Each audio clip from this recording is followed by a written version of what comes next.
Olá, seja bem-vindo à nossa devocional de número 66.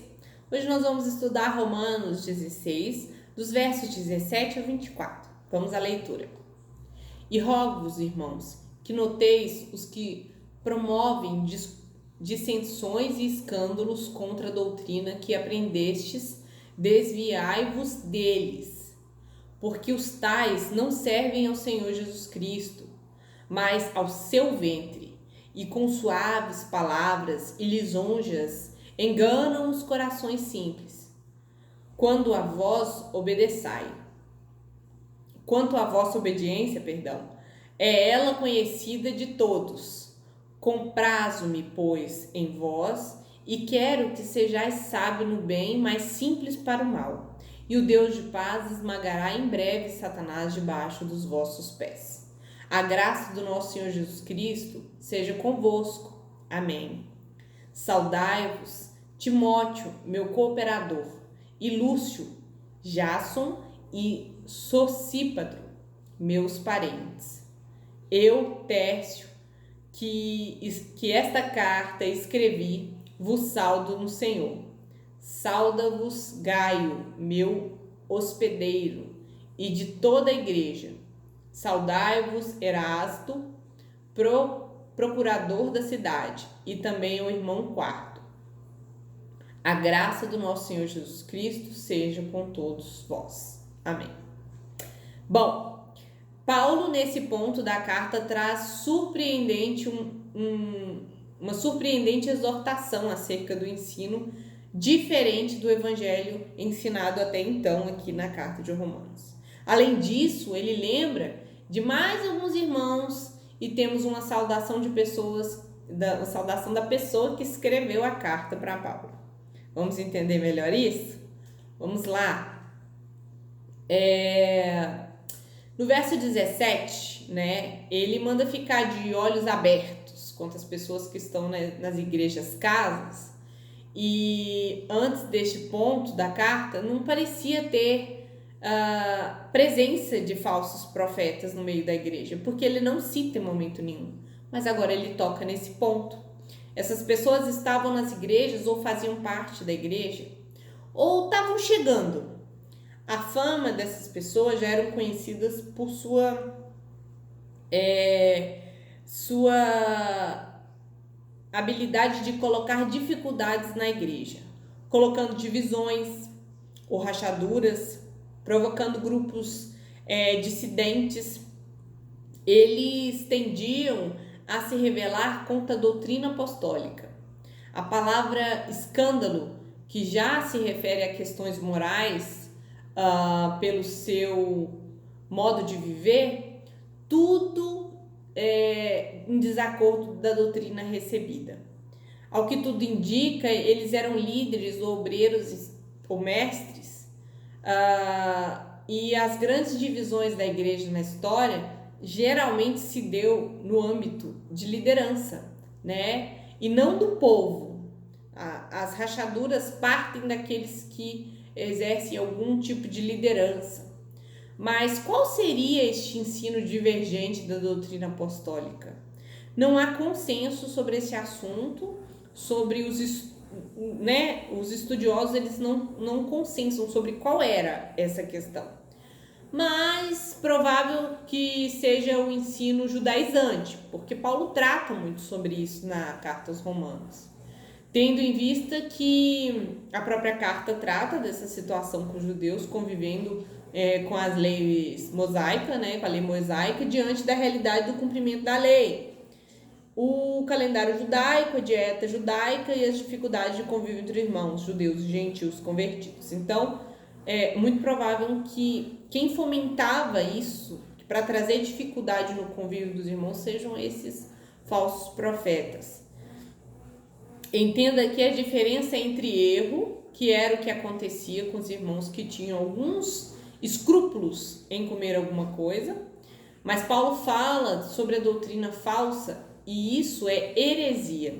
Então, quando Paulo tratou da questão das dificuldades dos irmãos judeus em comer de todo tipo de carne, todo tipo de comida, ele trata isso como erro, uma falta de maturidade da fé, né? Então chama esses irmãos de fracos.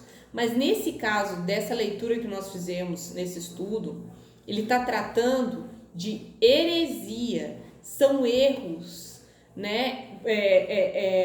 Na verdade, algo mais grave, porque o erro não nos impede a salvação, mas a heresia afeta diretamente a nossa salvação. Então, o que difere erro e heresia é isso, né? Se ela vai contra as bases, os alicerces da nossa fé, da salvação. Por isso, ele manda ficar longe, porque a consequência de ser enganado por esses falsos profetas é grave. Como a igreja deve reagir diante deles, Paulo manda ficar de olhos abertos. Quer dizer, marca eles, fique em alerta, não vire as costas, né? Afasta deles, não dê espaço para eles, não dê voz para eles na igreja. Seja cauteloso, né?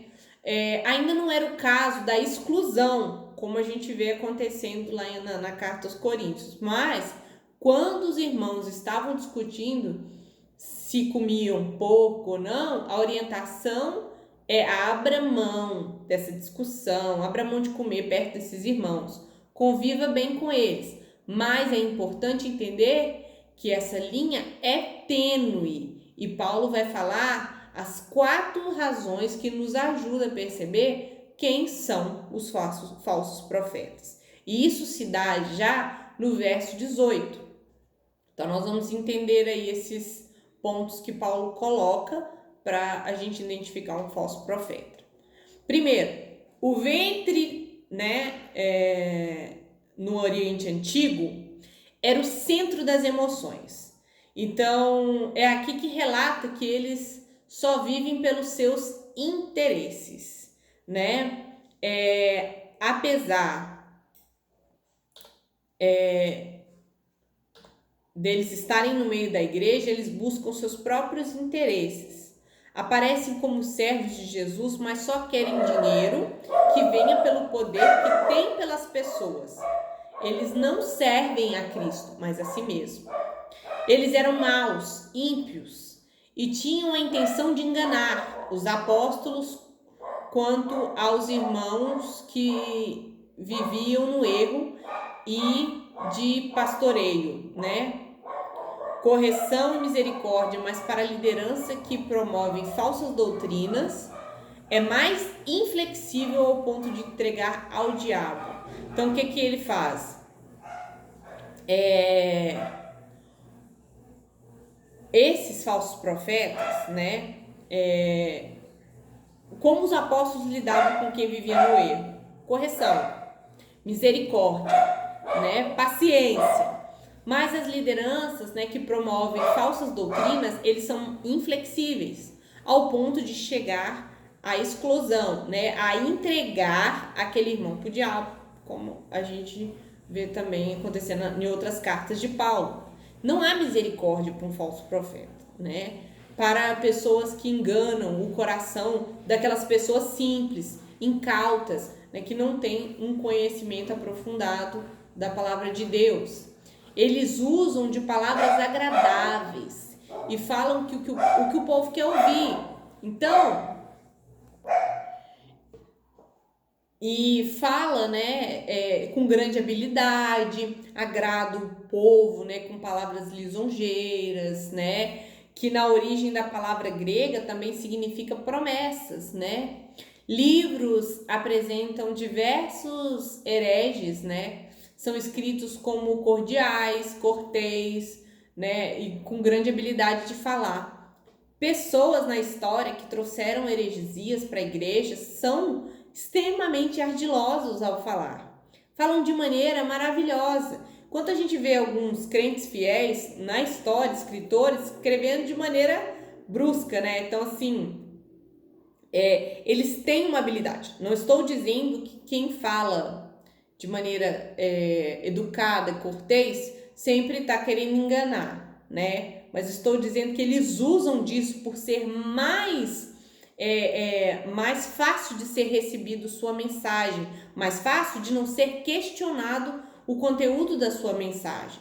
Outro ponto que o falso profeta faz ele pega o incauto, né, aquele que é simplório, aquele que não estuda, né, a palavra de Deus e é levado facilmente ao engano, né, e aquelas pessoas que é como se ele enxergasse presas, fáceis. Aquelas pessoas que são levadas pelos seus sentimentos, então ele usa dessa influência sentimental na maneira de falar, e não pela palavra de Deus, não por causa das bases da palavra de Deus, do que o evangelho faz. Então ele leva, né, pelo aquele emocionalismo, a pessoa a receber o que ele está dizendo como verdade e não a palavra de Deus, quando a palavra de Deus nos manda ser como os bereanos, conferir se o que está sendo dito está na palavra mesmo, né?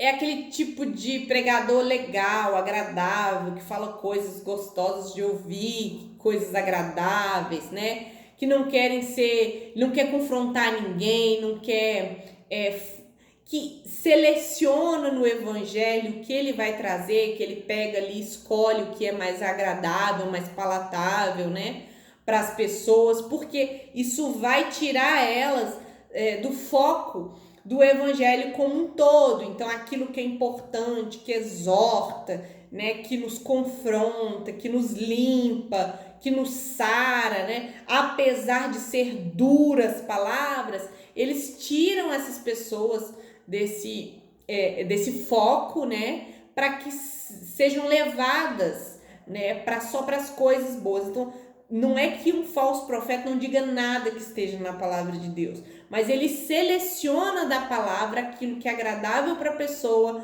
para que ele tenha dela confiança, para retirar dela o que ele deseja, né? E também ali já no verso 19, Paulo atenta para os cuidados com o testemunho da igreja. Então eles ficarem recebendo esses falsos profetas trazem um problema.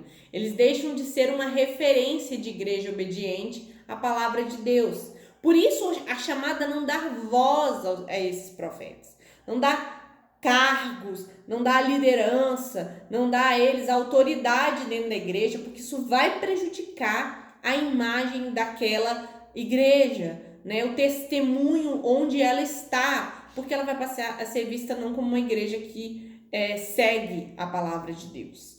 E o 20, nós vemos aqui que depois de 16 capítulos, falando da mais profunda teologia, somente agora e brevemente Paulo fala do diabo. Na verdade, ele fala da derrota de Satanás, né? Satanás não deve ser centro do culto, não deve ser centro da pregação. Ele é uma nota de rodapé na revelação de Deus.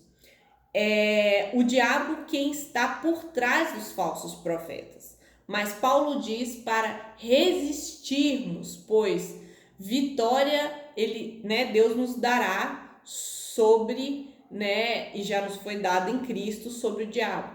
Outro ponto, Paulo lembrando da promessa de Gênesis, que a descendência da mulher irá esmagar a cabeça da serpente, e os crentes participarão dessa vitória. Vamos julgar os anjos. Então, Paulo nos anima a resistir. Então, se nós vamos julgar os anjos, né? Deus tem uma vitória para nós. Nós temos vitória sobre o diabo em Cristo Jesus, né? Então, nós somos animados a resistir aqui nessa passagem por Paulo. E ele termina invocando a graça e a paz do Senhor Jesus Cristo. Parece que Paulo não consegue acabar a carta, né? Então assim, ele tenta terminar várias vezes, mas no 21, né, se antes Paulo alerta sobre os mensageiros do diabo, agora ele vai apresentar bons obreiros saudando esses irmãos. Ele começa ali por Timóteo, né, que dispensa apresentações, pois Paulo escreve 2 cartas pastorais a ele, né, mais uma saudação, além de Timóteo, aos cooperadores e parentes. No 22, ele cumprimenta Tércio que era o manuense. E havia duas formas de escrever uma carta. Ou um ditado curto, né, que ele passa um rascunho a um amanuense, e aí o amanuense preenche o esqueleto, né, e desse rascunho de ditado aí, e o ditado longo em que Paulo ditava e a pessoa escrevia. No caso de Romanos foi esse caso, em que ele ditava e Tércio ia escrevendo. E nesse ponto, Paulo abre a Tércio uma oportunidade de saudar os irmãos, né? E aí Tércio, né, faz uma saudação, falando que eu escrevi a carta, né? Tô saudando todo mundo. Erasto, que era um homem rico de posses, que havia se convertido e estava em Corinto com Paulo quando escrevia esta carta, e o irmão Quarto, que ninguém sabe quem é, mas ficou registrado na história, né? Paulo não estava demonstrando que ele não estava fazendo seus planos ou seu trabalho sozinho. Ele acreditava no trabalho de equipe e reconhecia o valor desses bons obreiros. E aí ele cumprimenta Gaio no 23, né, que era quem o hospedava, né, em sua casa, onde também funcionava uma igreja. E o 24, uma saudação aos irmãos novamente. Então vamos às aplicações. Esse texto mostra que a doutrina do Evangelho já está definida no tempo de Paulo. Sem uma doutrina definida no século I, não teria como identificar falsos profetas. Se não houver definição nas doutrinas centrais, ou seja, Deus já revelou o que tinha de falar. Isso, para nós, é importante, pois os católicos acreditam em revelação contínua, como os espíritas, os mormons, os testemunhas de Jeová. A importância de aprender a doutrina nos nossos dias é saber o mesmo do tempo de Paulo, é discernir os falsos ensinos. Mas isso não nos pode ser motivo para ser orgulhosos, arrogantes, né, em cima dessa doutrina. Não será qualquer pregador agradável também que irá nos iludir. Igreja não é lugar de se sentir bem, conhecer pessoas, ter seus desejos de casamento, casa, emprego e todos os outros desejos de vida. O que nos salvará é a verdade e devemos valorizar isso na nossa igreja. Outro ponto é as pessoas que recebem tudo, não têm doutrina, não chega a conclusão nenhuma, não sabe para onde vai nem para onde vem, né? Que não tem filtro para discernir o que é engano e o que é verdade. Então, esse é um ponto que nós temos que ter. A importância da doutrina é essa, nos auxiliar nisso, nesse discernimento, né? Não ficar engolindo tudo. Que sejamos misericordiosos com os irmãos que ainda vivem no erro, mas que sejamos firmes quanto aos falsos profetas. Vamos orar? Senhor, nós te agradecemos, ó Deus, pela importância dessa exortação. Se era tão importante no tempo de Paulo, quanto mais nos dias de hoje, permanecemos na necessidade de discernir os falsos enganos, os falsos profetas, a sabedoria segundo esse mundo, para que possamos permanecer no caminho, seguindo a verdade de forma irrepreensível. Muito obrigada, Senhor, por nos alertar sobre a importância de discernir o Teu Evangelho, que por meio da doutrina já estabelecida pelos apóstolos, ó Deus, possa ser nossa regra de prática, de fé, ó Deus, para nos conduzir, ó Deus, ao encontro ao Senhor e não ao engano. Que no nome de Jesus a nossa igreja possa ser misericordiosa com aqueles que ainda erram, mas que possamos ser firmes para com aqueles que vêm trazer o engano. Nós te agradecemos em nome de Jesus. Amém.